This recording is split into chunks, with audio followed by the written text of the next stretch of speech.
Hello and welcome to the Weekend Investing Daily Bytes show. We are shooting episode 187. Last day of the month today, and the markets are still unclear about how this situation is resolving on the global front. But some sense that the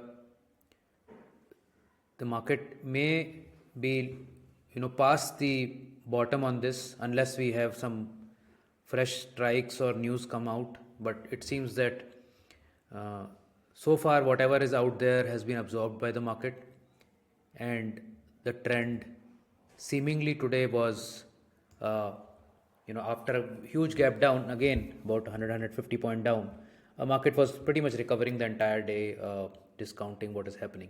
Metals, commodities, oil, all that is on the boil, and others were either sideways or taking rest.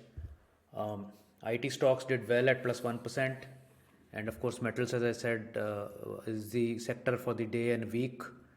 For the month itself, for the month it is up 7.9% versus all other sectors which are in the red. So, metals have started their new second life, and over a 3-month basis, metals are the best performing sector.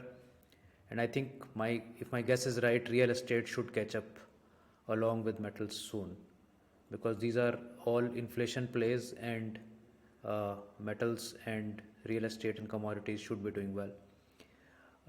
Overall, in terms of the broader market, Nifty Next 50 was up 1%, CNX 200, CNX 500 up nearly a percent, Nifty was up 0.8%, and small caps also were in line at 0.8%. Many of the strategies did exceedingly well. MI NNF10 at 1.69%, MI 25 did very well at 1.53%, and some were a bit sluggish but still hanging in there. Mi EverGreen, Mi 50, Mi ATH2 all contributing, and many of the strategies have recovered their entire losses. Some have some losses left on this for this last week of minus 2%. And NNF10, as you can see, NNF10 has been a fantastic performer. Just see, 1 week it is up plus 3.6% versus minus 2%, minus 0.3% on the benchmark, plus 4.5% on a monthly basis versus minus 4% here, and almost nearly minus 0.9% versus minus 5.3% on 3-monthly basis. And for the financial year, it is up 29% versus 17% on the benchmark. Another one that I want to highlight is Mi EverGreen, where we've had this week at plus 0.5% versus its benchmark at minus 2%, and the entire month at minus 0.1% versus benchmark at minus 2.2%, and 3 months is kind of similar. But overall, in terms of the financial year, it is a plus 34% versus benchmark at plus 15. So several of these strategies have outperformed even in these drops. And one should be looking out for investing, continue to invest in these strategies without having a break in there. So as we suggest in all our strategies, do not stop your SIPs, do not stop the money coming in, because we will not be able to time the market, but we have to be in line with the strategy that we are following. Just the top gainers from the CNX 500 universe, UTI up 13%, KSB Pumps, Natco Pharma up 10% each, Gas Authority and Hindalco up 7.5% each. Top losers were Biocon, Responsive Industries, more than 11% and 13% down, Edelweiss down by 8%, Carborundum down 7%, Rain Industries minus 7%. So Rain has been a disappointment for a long time. Today's sort of small discussion we want to have is on sovereign gold bonds. So as you all know, that there is a new series 10 of sovereign gold bond, which is open, offer to close on 4th of March 2022. The offer price is 5059. The issuance is at 5109, but if you are applying online, then the government, the RBI, gives you a 50 rupee discount on it. So the offer is at 5059. Now, whether you should buy this or not. So first questions first, gold allocation in your portfolio is a must. I think if you are not invested in gold, you must invest. And my thumb rule is half your age as percentage of your net worth into gold.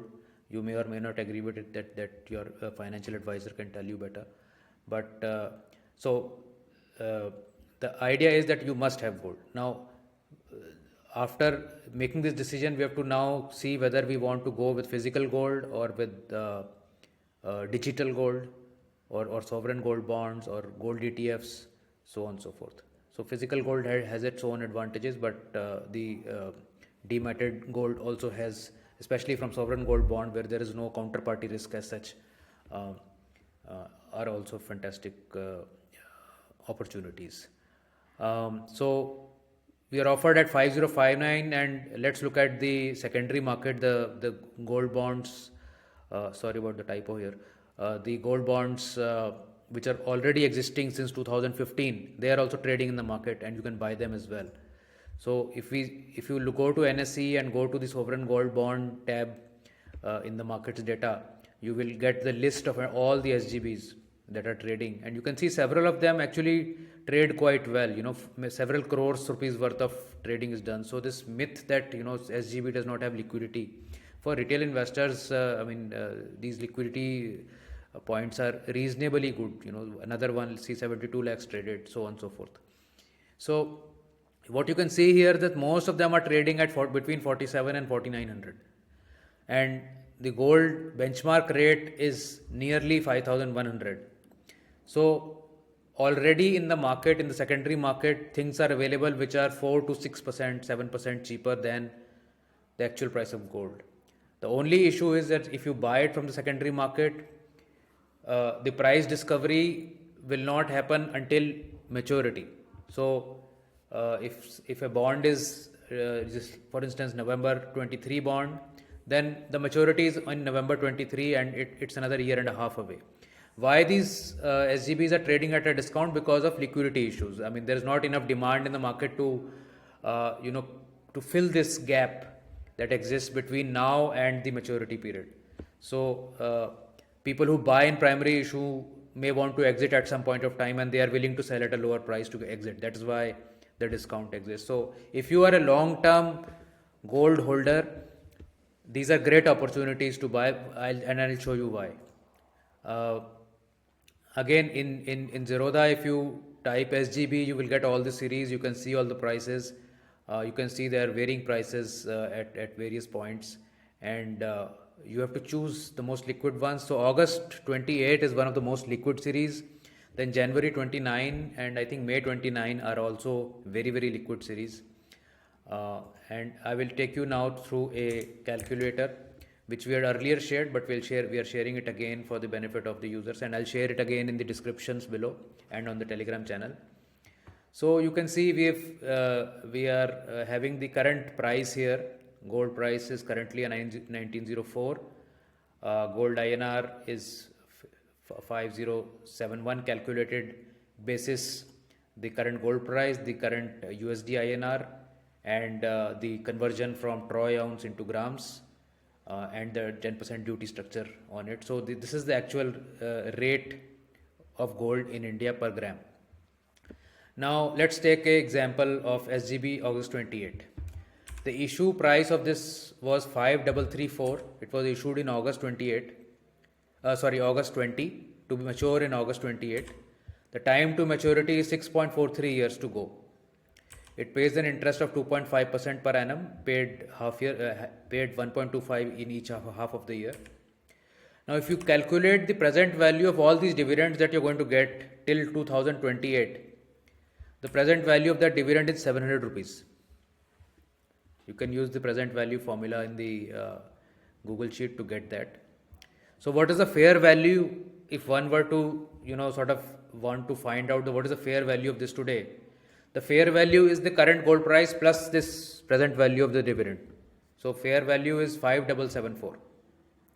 5072 plus 702. Now, in lieu of 5774 value today, the current market price is say 4800.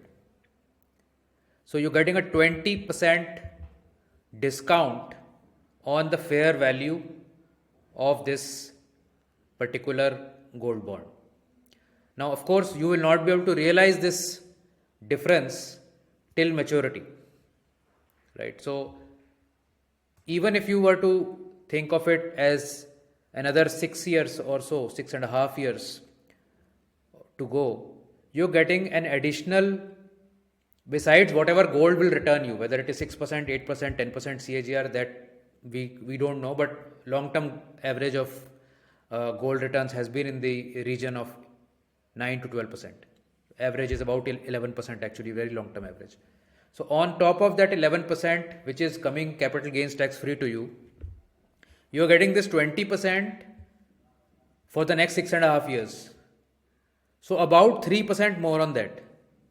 So just imagine your long-term CAGR of 11%, plus you're getting 2.5% tax payable dividend per year, plus you're getting this 3% free money per year for the rest of the life of this contract. So you are actually going to make more than 15% on this if we get long-term gold CAGR of 11% on the base price of gold. Then you're getting 2.5% on interest. Post-tax, let's say it is 1.7% for you. And so 11 and 1.7, 12.7 and another 3% odd here. I mean, you're looking at 15.5 to 16% return on gold. I mean, what else do you want? 15.5 to 16% tax-free post-tax returns on a hedge to equity. I mean, this has got to be a joke, right? So, I mean, these are amazing discounts which are available in the market. These are market inefficiencies. Please make use of it and buy as per your allocation. Again, a lot of other series, 17, 18, 19%, 21% type of discounts. So now let's look at this SGB March 4th. I've mistakenly written February, but this is March 4th. So, and this will mature on 4th March 2030. The issue price is 5109. Full 8 years to maturity. Present value of dividend is 802 rupees. Fair value is 5873. And you're getting it at 5059. So the current discount on this is about 16% already. And once you will allow it to list, this discount will probably go to 22-23%. So why buy something at minus 16% when you can get already something at minus 22% or minus 21%, so on and so forth. So there is absolutely no point in buying sovereign gold bonds from the primary issuance. You can buy from a secondary issuance unless you have exhausted, buying all the series. In fact, even that is not a question, because you can still buy up to 4 kgs per person in your family per year, in case that is a issue that you may be having. But the other myth that is there in the market is that if you buy from the secondary market, you will not get the capital gains tax benefit. That is a total mistake. Anybody who's holding on till maturity, end of the gold bond period, an individual will get the capital gains tax free treatment on that. What is not clear is that anybody who submits in the premature redemption at the end of 5 years, that taxation is not clear, but you need not do it. You can hold on till maturity, right? And a lot of people are also confused that if they buy from secondary market, will they get that interest or not? You will get the interest. The interest will go to the demat account in which the gold bond is held on the ex-dividend, ex-interest rate. So it does not matter where you buy it from primary or buy it from secondary. Other myths about sovereign bonds are that you will not be able to exit. So while you are seeing there is discount on the exits and there is some sort of illiquidity also, but unless you are a big HNI who's holding 20-30 crores worth of SGBs and you want to exit in one day, other than that, the liquidity is not an issue. I've shown you that. I think overall, let me also show you, the SGB page on the Nifty on the NSE site.